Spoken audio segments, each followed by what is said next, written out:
manager from Diamond Brand, Sarah Merrell. Hi, I'm Sarah Merrell with Diamond Brand, and today's topic is running, because over the last few years, this sport has grown year after year in popularity. And here with me today is Greg Walker with Fletcher Parks and Recreation, and Greg also happens to be an extraordinary runner, and he's going to answer some questions for us today. But first, let's talk about why running is so popular, especially in the WNC area. The great thing about running is that it requires little to no skill level. Anyone is capable of going out for a run or a walk, and there's very little preparation that you need to go out on a run. There's also very little upfront cost for running. All you need is a good pair of running shoes and some running clothes, and I'll give some examples of that later on in the show today. Also, unlike other outdoor activities, there's little investment in equipment, and you also don't have to pay for an expensive gym membership. All you have to do is go out, find a great road, find a great trail, and go on a run. Also, running in WNC is awesome. I actually happen to be a runner myself, and I have certain places which are my favorite places to run. My first recommendation is Bent Creek.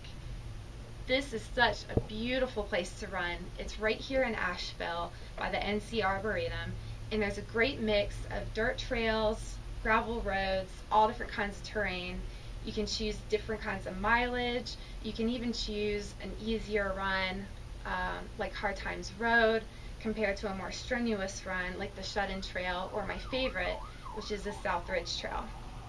Other great places I like to run are the Mountains to Sea Trail, and DuPont Forest offers amazing waterfalls, lakes. There's even an airstrip that you can run by, which is just a lot of fun.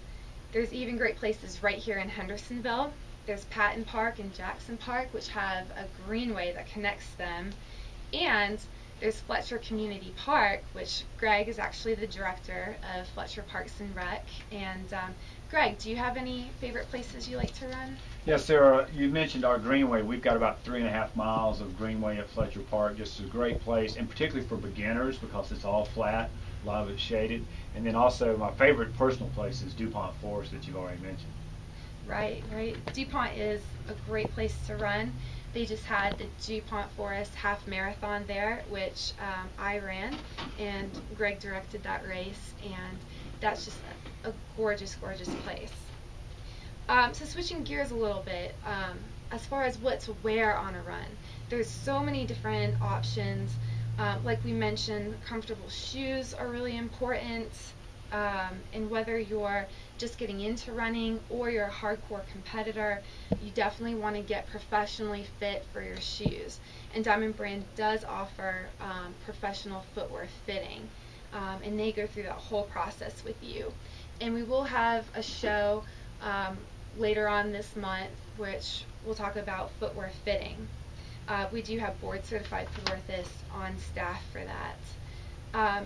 Also, as far as running clothes, Smartwool is a great brand for running, and when you think about it, you might think wool just sounds horrible to run in, but actually wool is very soft and very comfortable. And actually, Greg, if you want to feel this shirt, does that feel like yeah, wool that's to nice. you? No, definitely not. Not the old school wool that you're accustomed to. That's got that nice smooth tech feel to it. Right. You think about wool, you think about your grandparents' sweaters, and Smartwool even makes running socks. And if you want to feel these, Yeah, I actually have some of their socks there, and they're great socks. They wick really well, a lot of cushioning support. It's really a great product. it is. And I run in Smartwool socks as well, which are just awesome. And Diamond Brand next spring is going to be carrying a whole line of Smartwool running products. So, Greg, I'm going to just ask you a few questions. I'm sure a lot of people are interested in maybe training for a race, or maybe they're just getting into running. And so we'll just talk about training for a minute. If someone's interested in getting into running, how do you think they should get started? Well, I think for beginners, we try to encourage people to focus on the minutes they spend running, not miles. Just get out the door kind of use the run-walk method, where maybe you start off with 3 minutes of running at a comfortable level, followed by a minute of walk, build up to a target time of about 20 minutes. Do that 2 or 3 times a week, and then over the course of a couple of weeks, you might add 5 minutes to your daily total, and before you know it, in 3 weeks, you're up to a half hour, 2 or 3 times a week, and you've started to make that transition. Also, another thing we recommend is reach out to local running groups. I know Diamond Brand has a running group, and then there's the Four Seasons Running Club. It's a great way to meet people that know the sport, are involved in the sport. You can connect for group runs, and it's always easier to have kind of that accountability when you've got a running partner to meet. If you've got people waiting on you in the parking lot, you kind of make yourself get there. Right.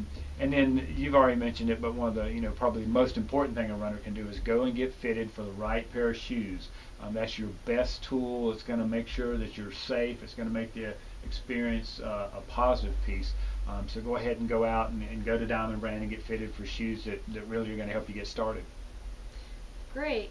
I know I always enjoy running with a running buddy, and I always go to Diamond Brand to get my shoes fit, and I've yet to have blisters, which is awesome. So as far as training, what kind of mistakes do you think runners should avoid? A lot of times people are real enthusiastic. They just get into the program and they make a couple of common mistakes. Number one, they try to do too much distance or mileage before their body's ready, or they try to go too fast. So when you're beginning out, you want to make sure that you're running at a level that you can carry on a conversation with your running partner, that you can breathe comfortably and just carry on that conversation, and be able to talk for the majority of your run. Kind of a second mistake a lot of beginner runners jump into is racing too often.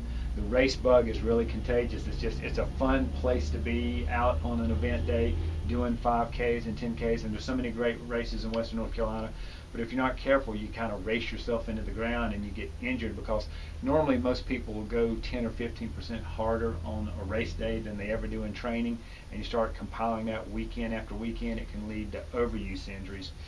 Just a real good rule of thumb is never increase your mileage more than 10% a week, or increase your speed variables by 10%. And look to race maybe every 2 weekends. That way you can really be targeting and trying to achieve a goal and have optimum results and fun. Great. So a lot of people might be a little hesitant about getting into running because maybe they're afraid of things like shin splints or sprained ankles, or pulling a muscle.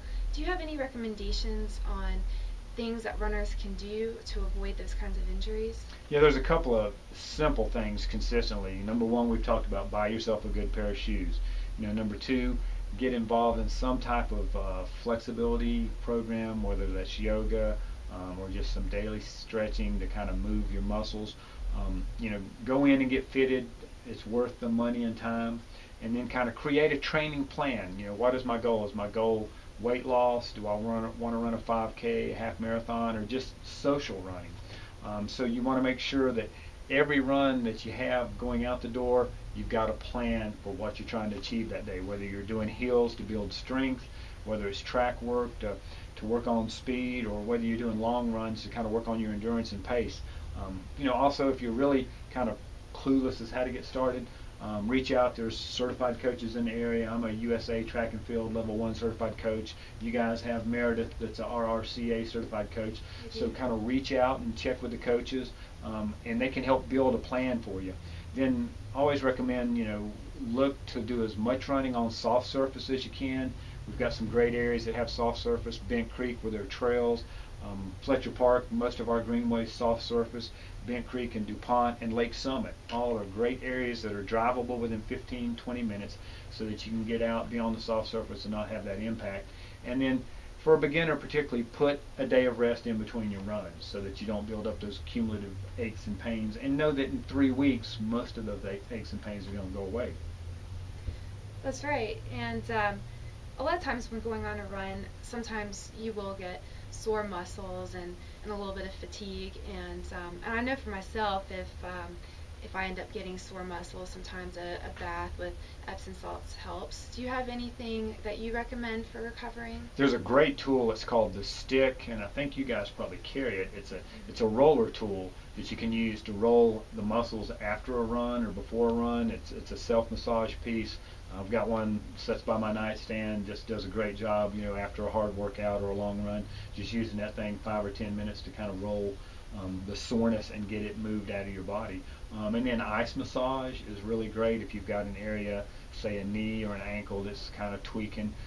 Just do a 5-minute ice massage, you know, after each run, and kind of be preventive. When your body starts talking to you, you need to pay attention to it. Right, and for that ice massage, do you just take an ice pack and massage the areas? That works well, or simple. Take an old Dixie cup, fill it 2/3 of the way with water, leave it in your freezer, peel the top of it down, and the cup just makes a nice thing to hold, and you can just use that ball of ice at the top of it to do the massage. Okay, I might have to try that. Yeah, that's a great one. It's real simple. So as far as races, you kind of mentioned that you definitely don't want to run too many races, but do you have any favorite races in the area that you like? Yeah, I mean, Western North Carolina is really just a runner's haven. You can start from January until December and find a different distance, a different location. Just a lot of great causes in our area that put on races. But probably my favorite is kind of a new event. It's the DuPont 10K and 50K in October, held at DuPont Forest. Just October is a wonderful time to be out on the trails. The 10K is a challenging race up Hickory Mountain and back down, and on some of the single track. And the 50K literally takes you on virtually every passable trail in the forest. It's a 31-mile race, but it's a beautiful way to spend a day in the forest. And then in March they have another race, the DuPont 12K. It's a fun race. It's 7 miles on a lot of single track, and just a really great event. So those are probably my two kind of, if I'm going to do some races, keep them on my calendar. Okay, this sound like awesome races. I think I might have to try those out. I enjoy running in DuPont so much that sounds like a lot of fun. And the 50K this year is having a 2-person relay, so that even makes it a little bit more doable, because then it's a 15-mile leg for you and a teammate. Okay. Thanks for those recommendations. And do you have any other advice for runners that you might want to offer? Yeah, kind of recovery after a run. I think a lot of people forget that, you know, okay, I just got through running, I got to get a shower, I got to get to work. Okay, there's a couple steps that you want to do in between to make sure that you're good to go the next day. Especially in this heat, make sure you're hydrating through the day, and then hydrate immediately after. You know, try to, for a run that's longer than an hour, within that first half hour, try to get either yogurt, a bagel, some peanut butter, something with protein back in your body to help kind of build that muscle tear down back up. We talked about the massage stick. You know, use that if you can, and just you know, kind of keep around the office some healthy snacks through the day. You guys sell a ton of great energy foods there at Diamond Brand, so come out and look and see, and just check out the power foods and keep those things available, so that after that run you don't have to crash at the office when you get there. Right. The power foods are really good. We carry the Honey Stinger products. They have the energy gels, the chews, which are actually really addictive and delicious. That's what I had for breakfast after I ran this morning, was some of their lime energy chews. Those things are great. Yeah, it tastes like fruit snacks or something. Yeah. And we also have the protein bars and products by Cliff Bar as well. So, well, thank you, Greg, for offering all this advice on running, and hopefully people in the Hendersonville and WNC area will be encouraged to get out there and try running as a sport. And just so everyone is aware, there are some great races coming up soon in our area. The Ramble Run is actually next weekend, May 12th at Biltmore Park, and that is such a fun run. Greg and I were actually talking about that earlier.